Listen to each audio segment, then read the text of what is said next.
Hello बच्चों, welcome back to the channel. कैसे हो आप सब? उम्मीद है सब सही है और सबकी पढ़ाई भी बहुत अच्छे से चल रही है। लास्ट वीडियो में हम लोगों ने क्लास 11 माइक्रो इकोनॉमिक्स का कॉस्ट तक का काम अच्छे से खत्म कर लिया है। आज हम करेंगे कॉस्ट का नेक्स्ट चैप्टर जो कि है रेवेन्यू। ये कॉन्सेप्ट्स याद करो, हम लोग पढ़ रहे हैं प्रोड्यूसर पॉइंट ऑफ व्यू से। प्रोडक्शन फंक्शन के बाद से हमारी थ्योरी चेंज हो गई थी। उससे पहले की हमने सारी थ्योरी पढ़ी थी कंज्यूमर के पॉइंट ऑफ व्यू से, और उसके बाद की सारी थ्योरी हम लोग पढ़ रहे हैं प्रोड्यूसर के पॉइंट ऑफ व्यू से। तो प्रोड्यूसर के पॉइंट ऑफ व्यू से ये एक और चैप्टर है हमारे पास, रेवेन्यू। छोटा सा चैप्टर है, हम कोशिश करेंगे कि इस वीडियो को वन शॉट वीडियो बनाते हुए आज ये चैप्टर खत्म भी कर दे। तो चलिए स्ट्रेट फॉरवर्ड स्टार्ट करते हैं अपने वीडियो को और सीखते हैं हमारे रेवेन्यू के कॉन्सेप्ट्स को। वीडियो के प्रोडक्टिव यूज के लिए वीडियो को एंड तक देखना मत भूलना। तो चलिए स्टार्ट करते हैं। हाँ बच्चों, हमारा चैप्टर है रेवेन्यू। सर बहुत ही आसान चैप्टर है। क्या कहता है ये चैप्टर? देखो, रेवेन्यू नाम से पता लग रहा है रिवेन्यू। कई बच्चे ना रेवेन्यू समझते हैं प्रॉफिट। सर रेवेन्यू का मतलब है प्रॉफिट। नहीं बेटा, रेवेन्यू का मतलब प्रॉफिट नहीं होता। सर रेवेन्यू है क्या चीज? इसके पहले याद करो पहले वाला, इससे पहले का जो चैप्टर था वो क्या पढ़ा था हमने? सर वो पढ़ा था हमने कॉस्ट। कॉस्ट चैप्टर के अंदर हमने क्या सीखा था? सर कॉस्ट चैप्टर के अंदर में सीखा था कि हमें कोई भी कमोडिटी बनाएंगे तो उसको बनाने में एक पैसा लगेगा जिसको हम कॉस्ट बोलते थे। सर वो कॉस्ट लगाया मैंने, क्यों लगाया? एक प्रोडक्ट को बनाने में, बेचने के लिए। तो बेच के मैं एक अमाउंट रिसीव करूंगा। ध्यान से देखना, सपोज मैंने एक प्रोडक्ट को बनाने में 8 रुपए खर्चे और सर मैंने ना वो प्रोडक्ट जो है वो 10 रुपए में बेच दिया, यानी मैंने 10 रुपए में वो प्रोडक्ट बेच दिया। तो अंडरस्टूड है, मैंने उसके अंदर 2 रुपए का प्रॉफिट लिया। सर फिर प्रॉफिट तो ये हो गया। देखो ध्यान से, अब इसको मैं अगर एनालाइज करूं, ये मेरा प्रॉफिट हो गया, ये मैंने बनाने में लगाया तो ये मेरी कॉस्ट हो गई, और ये मैंने उसको बेच के ये मैंने सेल किया इतने का। जो बेटा सेल किया ना, वही आपका रेवेन्यू होता है। यानी revenue means amount receive from the sale of a commodity. यानी सर आपने जो प्रोडक्ट को बेच के पैसा कमाया वो आपका रेवेन्यू हुआ। सीधी सी बात है सर, जो टोटल कमाया यानी टोटल जो हमने रिसीव किया है, जो प्रॉफिट कमाया वो हमारा रेवेन्यू नहीं है। तो मैं कह सकता हूं मेरा रेवेन्यू का एक तरीके से फॉर्मूला बन जाता है कि जब मैं कॉस्ट के अंदर प्रॉफिट ऐड करूंगा तो रेवेन्यू निकलेगा। या फिर मैं कह सकता हूं मेरा प्रॉफिट का फॉर्मूला हो गया कि जो मैंने रेवेन्यू कमाया यानी रेवेन्यू जो रिसीव किया उसमें से कॉस्ट माइनस कर दूं। जैसे देखो ना, मैंने सर 10 रुपए कमाया यानी 10 रुपए रिसीव किया और बनाने में 8 लगाया था तो 2 मेरा प्रॉफिट हो गया। तो ये मेरा प्रॉफिट का फॉर्मूला भी निकल आता है।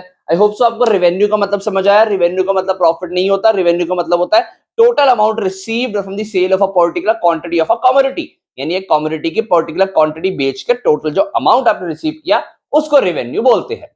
सर उसके बाद अगर हम टाइप ऑफ रेवेन्यू की बात करें, रेवेन्यू के कुछ टाइप्स होते हैं। क्या क्या टाइप हो सकते हैं? सर सबसे पहले आ रहा है हमारे पास टोटल रेवेन्यू, जिसको हम लोग टीआरबी बोलते हैं।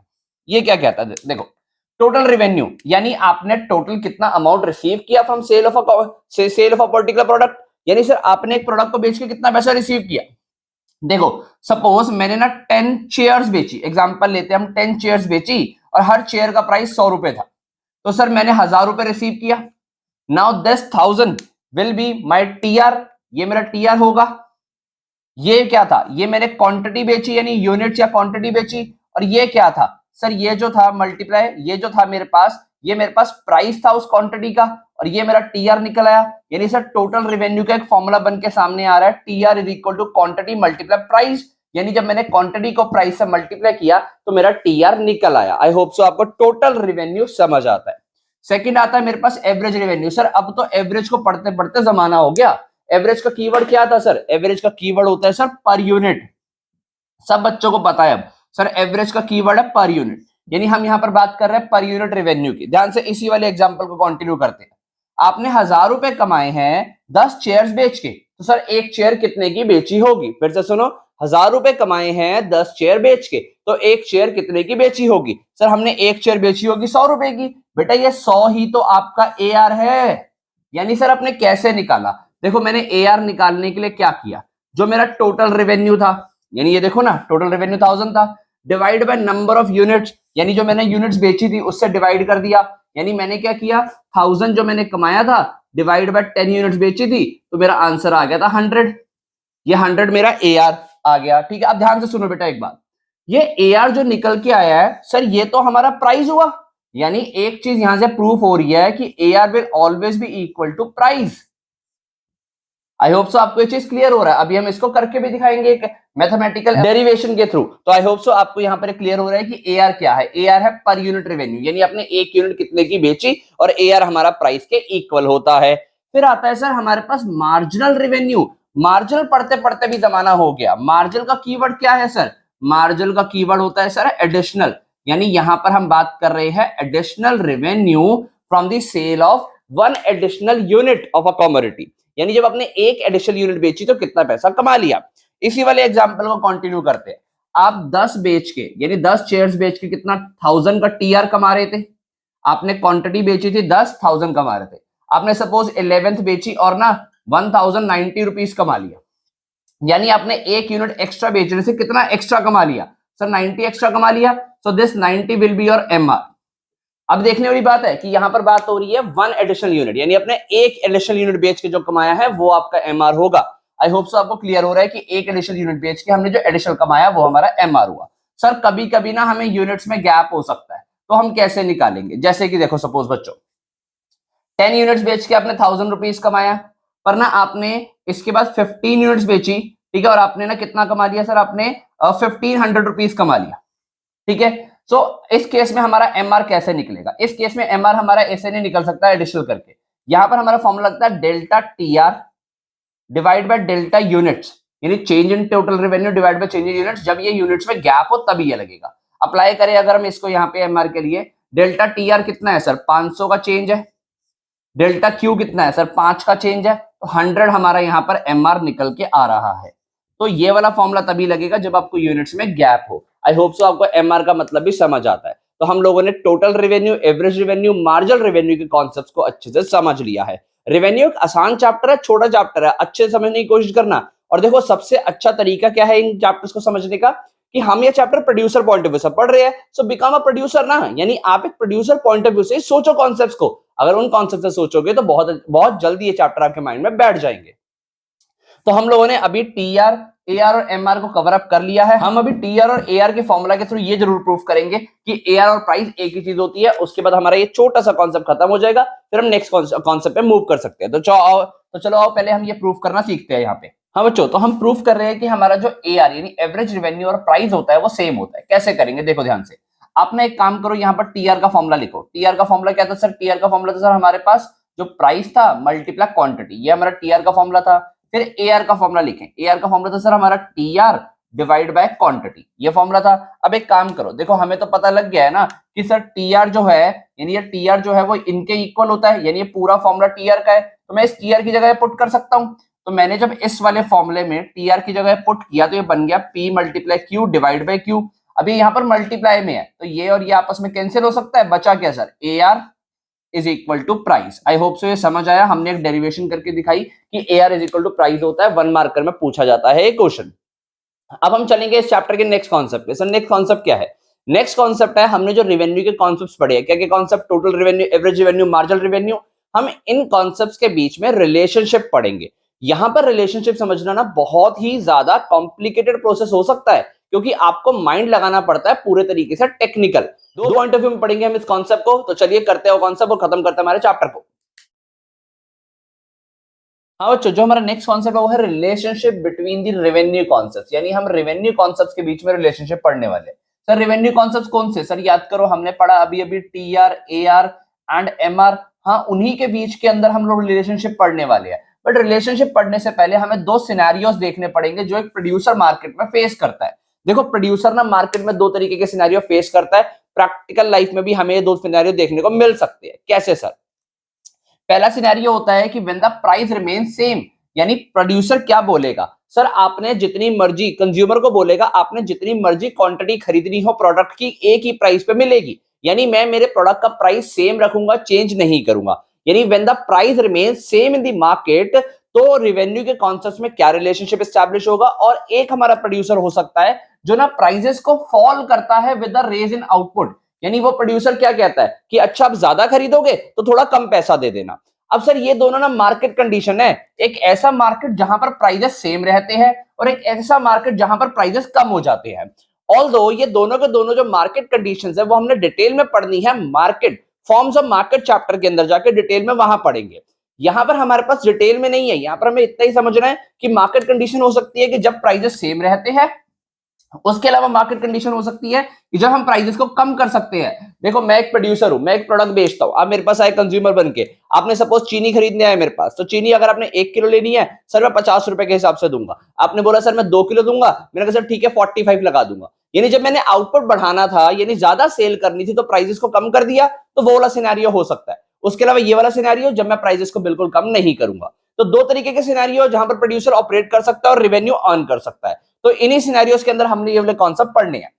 पहले हम लोग यहां पर पढ़ेंगे कॉन्सेप्ट, इसके अंदर हमने कॉन्सेप्ट पढ़ना है रिलेशनशिप बिटवीन एआर यानी average revenue and marginal revenue, और रिलेशनशिप पढ़ेंगे between TR and MR, relationship between total revenue and marginal revenue. ये रिलेशनशिप हम यहाँ पर पढ़ने वाले हैं। तो आओ करके देखते हैं और इस चैप्टर को एक तरीके से खत्म करते हैं। बहुत छोटा सा चैप्टर है, जल्दी खत्म हो जाता है, बट हाँ टेक्निकल है, समझ के करना, पेपर में पूछे जाने वाला चैप्टर है ये। हाँ बच्चों, पहले हम रिलेशन कर रहे हैं, relationship between AR and MR यानी एवरेज रेवेन्यू और मार्जिनल रेवेन्यू के बीच में हम लोग पढ़ रहे हैं when the price remains constant. पहले हम लोग कांस्टेंट प्राइस के अंदर केसेस को देख रहे हैं, ध्यान से समझना। इससे पहले ना हमें एक केस लेना पड़ेगा, यानी एक टेबल बनानी पड़ेगी। टेबल में ध्यान से देखना, ये मेरी क्वांटिटी है, ये मेरा प्राइस है प्रोडक्ट का। देखो हमने तो बोला है कि प्राइस कांस्टेंट रहेगा। सपोज आई एम एज्यूमिंग कि प्रोडक्ट का जो प्राइस है ना वो 5 रुपीज है, और मैं 0, 1, 2, 3, 4 और 5 यूनिट बेचता हूँ, और सारी यूनिट बेचने के लिए 5 रुपए का प्राइस रखा है। देखो अभी अभी हमने टीआर निकालना सीखा था। टीआर कैसे निकलता है सर? टीआर निकलता है हमारा क्वांटिटी मल्टीप्लाई प्राइस करके। तो यहाँ तो 0 आएगा, 0 मल्टीप्लाई 10, यहाँ आएगा 5, फिर 10 हो जाएगा, 15, 20 और ये 25। ये मेरा टीआर निकल आया।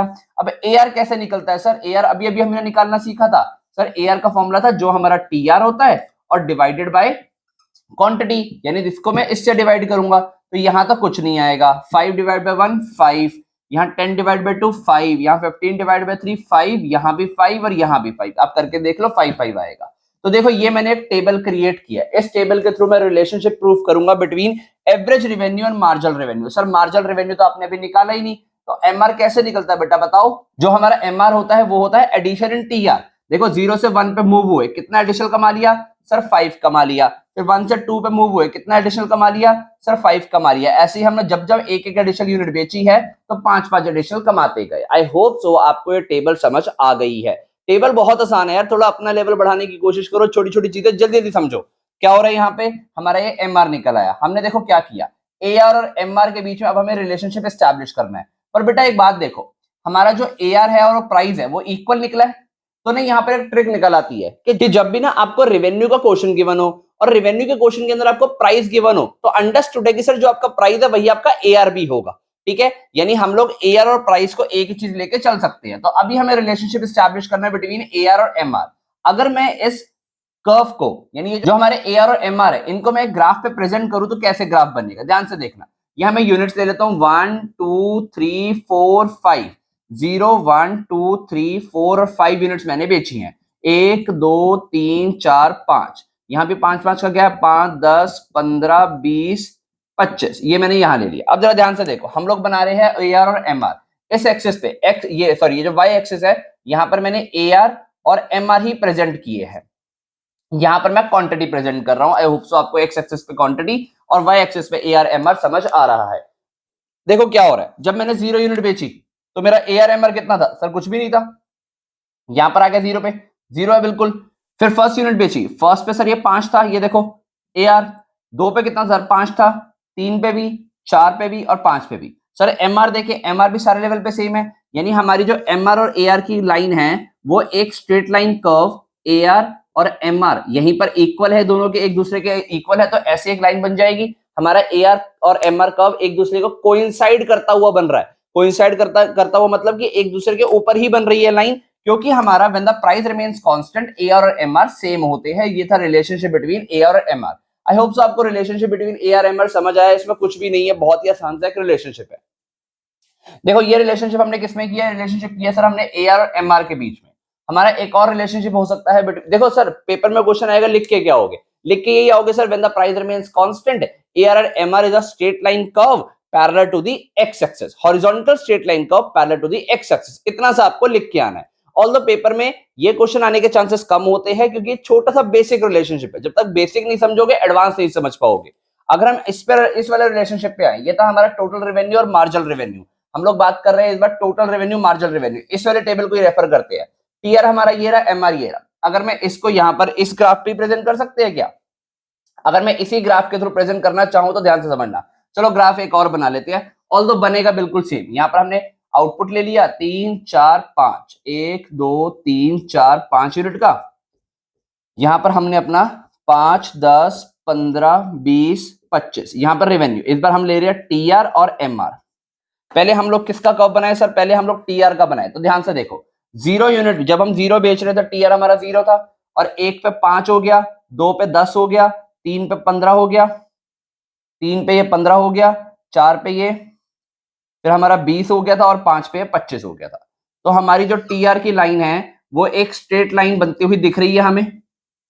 आई होप सो आपको समझ आ रहा है कि हमारा जो टीआर है कांस्टेंट रेट से ऊपर जाता हुआ दिख रहा है हमें। यहाँ पर टीआर एक स्ट्रेट लाइन बनती हुई हमें दिख रही है। आई होप सो आपको समझ आया। अगर मैं इसी पे एमआर प्रेजेंट करूं, देखो एमआर 5 है सारे लेवल पे, यानी मैं जो मर्जी यूनिट सेल आउट करूं, मेरा जो एमआर है वो सेम रहेगा सारे लेवल पे। देखो एमआर जो है वो भी एक स्ट्रेट लाइन है, और मेरा जो टीआर है वो एक कांस्टेंट रेट से आगे बढ़ा है। देखो जैसे जैसे मैं आउटपुट को सेल करता रहूंगा, मेरा टीआर यानी रेवेन्यू टोटल पहले से बढ़ता जाएगा। तो देखो कांस्टेंट रेट से आगे जा रहा है। सर कांस्टेंट रेट से आगे क्यों जा रहा है? क्यों? क्योंकि मेरा प्राइस कांस्टेंट है। प्राइस कांस्टेंट होने की वजह से ये कांस्टेंट रेट से आगे बढ़ रहा है। सर 2 पॉइंट्स रिलेशनशिप के यहाँ पर क्या बन रहे हैं? एक कि MR is a straight line curve, ठीक है, और दूसरा कि हमारा जो टीआर है वो एक कांस्टेंट लाइन से कांस्टेंट रेट से आगे बढ़ता है, क्योंकि एमआर हमारा हर लेवल पे कांस्टेंट है। तो 2 पॉइंट यही लिखेंगे इसके। पहला कि हमारा जो एमआर है हर लेवल पे कांस्टेंट है, और इसी की वजह से हमारा जो टीआर है वो भी एक कांस्टेंट रेट से ही आगे बढ़ रहा है। तो ये रिलेशनशिप था बिटवीन टीआर और एमआर और एआर और MR when the price remains constant. हमने ये जब हमारे प्राइस कांस्टेंट रहते हैं यानी कि सेम रहते हैं तब ये रिलेशनशिप पढ़ा है। सेकंड इस चैप्टर का लास्ट टॉपिक जो रहेगा वो रहेगा रिलेशनशिप बिटवीन इन्हीं दोनों कॉन्सेप्ट्स के बीच में, but when the price falls with the rise in output. आओ उसको भी देखते हैं और खत्म करते हैं। हाँ बच्चों, जो हमारा नेक्स्ट कॉन्सेप्ट है relationship between AR MR. Sir अभी अभी तो किया, याद करो बेटा, वो किया था हमने प्राइस रिमेन्स कांस्टेंट के केस में। अब हम कर रहे हैं प्राइस रिमेन्स फॉल्स, यानी यहाँ पर क्या होता है, देखो हमारा प्राइस जो है वो कम हो रहा है as we increase the output. यानी अगर एक प्रोड्यूसर मार्केट में ज्यादा बेचना चाहता है तो उसको अपने प्राइजेस को मार्केट में कम करना पड़ेगा। ये ऐसी सिचुएशन है। इस वाली सिचुएशन को वैसे हम लोग इम्परफेक्ट मार्केट सिचुएशन बोलते हैं। डिटेल में चैप्टर आगे जो आएगा हमारा फॉर्म्स ऑफ मार्केट उसमें पढ़ेंगे। पहले वाले सिचुएशन को परफेक्ट मार्केट बोला जाता था, जो अगेन चैप्टर जो आएगा हमारा फॉर्म्स ऑफ मार्केट नाम से, उसको डिटेल में वहां पर पढ़ेंगे। यहाँ पर हमारे पास यही है हमारे पास कि प्राइस फॉल होते हैं जब हमारा आउटपुट बढ़ जाता है।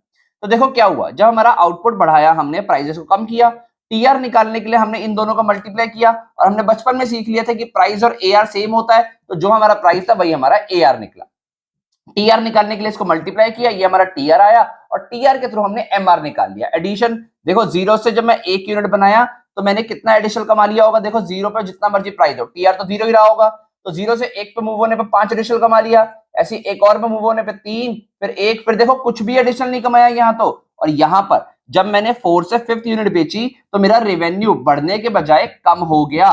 तो इन दैट केस मेरे को लॉस हो गया ना, मतलब की, तो यानी मैंने -4 कमाया, प्लस कुछ नहीं कमाया, लॉस कमा लिया। क्योंकि देखो जब मैंने 4 यूनिट इस प्राइस के हिसाब से बेच रहा था इतना कमा रहा था, 5 यूनिट इस प्राइस के हिसाब से बेची, लॉस हो गया। तो मैं यहाँ पर देख सकता हूं कि मेरे को यहाँ पर लॉस होते हुए दिख रहा है, मेरा रेवेन्यू एमआर जो है माइनस में पहुंच गया। इसी सिचुएशन को मैंने ग्राफ पे पुटअप किया। एआर का कर्व ध्यान से देखो, 5 4 3 2.25 1, यानी देखो 5 4 3 2.25 1, यानी मैं कह सकता हूं ये ग्राफ एक्स एक्सिस के ऊपर रहा, 0 भी नहीं हुआ। देखो ये 0 नहीं हुआ और ये ऊपर रहा। यहाँ पे एमआर की अगर मैं बात करूं, एमआर देखो कम होते होते होते होते नेगेटिव चला गया, और नेगेटिव के बाद यहाँ पर ये यहाँ पर भी आ गया, नीचे यहाँ नेगेटिव में आ गया है। तो सर फिर हम रिलेशनशिप क्या लिख के आएंगे बेटा? रिलेशनशिप लिख के आओगे कि both AR and MR curves are downward sloping curve when the price falls with the rise in output, but AR remains positive and MR becomes 0 and negative also. ये 0 और नेगेटिव क्यों हो रहा है? क्योंकि देखो सर यहाँ पर हमने कुछ भी एडिशनल नहीं कमाया, तो इस पॉइंट पे 0 हो गया। यहाँ पर देखो नेगेटिव चला गया, ये यहाँ पर नेगेटिव हो गया। तो हम ये लिख के आ सकते हैं कि एआर जो कर्व है वो हमेशा हमारा कभी 0 नहीं होता, एमआर 0 भी हो जाता है और नेगेटिव भी चला जाता है। पेपर में अगेन 1 मार्कर में क्वेश्चन आता है कि बताओ एआर एमआर में से कौन सा कर्व 0 और नेगेटिव हो सकता है, या फिर एआर 0 और नेगेटिव होता है या नहीं, ट्रू फॉल्स बताओ। तो इस तरीके के क्वेश्चन हमारे पास देखने को मिलते हैं। एक बात बताओ ना, एआर 0 क्यों हो सकता है सर? एवरेज रेवेन्यू है हमारा पर यूनिट ऑफ रेवेन्यू, क्या ऐसा हो सकता है कि आप बेचो और कुछ भी ना कमाओ? एज इन कि आप नेगेटिव में बेचते हो, जब भी प्रोडक्ट बेच रहे हो तो कोई ना कोई प्राइस तो रखा ही होगा, कम हो ज्यादा हो, यानी अगर आपने प्राइस रखा हुआ है तो एवरेज रेवेन्यू तो कभी जीरो हो ही नहीं सकता, क्योंकि एआर हमारा बेस एआर है क्या? प्राइस है। प्राइस कभी नेगेटिव या जीरो नहीं हो सकता, तो सर हमारा एआर भी नेगेटिव या जीरो नहीं हो सकता। ये रिलेशनशिप था एआर और एमआर का। हमारा नेक्स्ट रिलेशनशिप है बिटवीन टीआर और एमआर। सर अगर मैं टीआर एमआर का कर्व बनाऊं, ध्यान से देखना, मैं यहां पर पहले टीआर का कर्व बनाऊंगा, 5 8 9 9 5, ये देखो यहां से शुरू करता हूं, 0 पे 0 था, फिर 5 हुआ, फिर 8 हुआ, फिर 9 हुआ, फिर 9 9, और फिर ये 5 हो के नीचे देखो फॉल हो गया था, 9 से यहां पर कम आ गया था।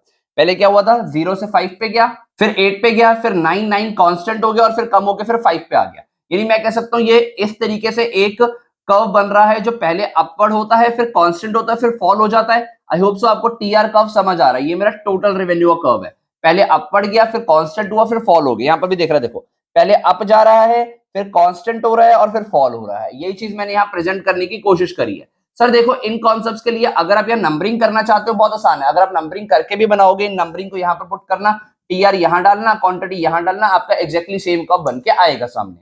इसी के नीचे अगर मैं एमआर का कर्व बनाऊं, ध्यान से देखना, एमआर क्या है सर, ये तो नेगेटिवली स्लोप्ड है, यहाँ पर मैंने देखा ही था, यानी ये जो कर्व है मेरा एक नेगेटिवली स्लोप्ड बनता हुआ दिख रहा है, ये यहां से यहां नेगेटिव जा रहा है। मुझे प्रूफ क्या करनी है चीज, ये देखो, जब हमारा ये कांस्टेंट रहेगा, हमारा जो एमआर है, जब ये कांस्टेंट रहेगा, हमारा जो एमआर है वो होगा 0।